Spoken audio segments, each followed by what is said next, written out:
Right. இன்னைக்கு psychology சீரீஸ்ல 9th question. இன்னைக்கு என்னமா பார்க்க போறோம் அப்படின்னு கேட்டா நுண்ணறிவு வளர்ச்சி. ஓகே, அப்ப இன்டெலிஜென்ஸ் எப்படி வளருது அப்படிங்கறத ஒவ்வொரு ஸ்டேஜ்ல சொல்றோம். ரைட். எப்படிமா அப்படின்னா நுண்ணறிவு வளர்ச்சி எப்படி இருக்கும் அப்படின்னா டெப்தா இருக்கும், வித்தா இருக்கும்.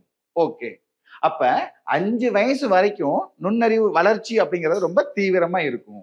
ஓகே, அப்ப அதனுடைய முதிர்ச்சியை அடையும் போது எப்படி ஆகும் அப்படின்னா ரொம்ப ஸ்லோவாகும். ஓகே, அப்ப 15 வயசுல நுண்ணறிவு வளர்ச்சி முழுமை அடையும் ஒருத்தர் சொன்னார். யார் அவர் அப்படின்னா ஆல்ஃபிரட் பீனே. ஓகே, இந்த பீனே அப்படிங்கிறவர் யாரியா அப்படின்னா நுண்ணறிவு சோதனையுடைய தந்தை அவர் தான். ரைட். அப்ப 16 வயசுல முழுமை அடையும் அப்படின்னு 2 பேர் சொன்னாங்க. யாரு? டெர்மன் அண்ட் மெரில். ஓகே, அப்ப 10 வயசுல இருந்து 13 வயசு ஆகும்போது நுண்ணறிவு வளர்ச்சி நின்றுடும், ஸ்டாப் ஆயிரும் அப்படின்னு ஒருத்தவங்க சொன்னாங்க. யாருக்கு?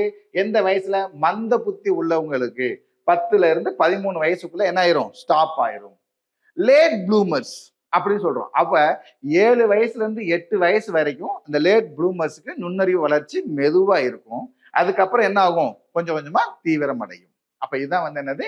நுண்ணறிவு வளர்ச்சி. இந்த நுண்ணறிவு வளர்ச்சியை நம்ம 2ஆ பிரிக்கிறோம். அது அடுத்த ரீல்ல பார்க்கிறோம். சரியா?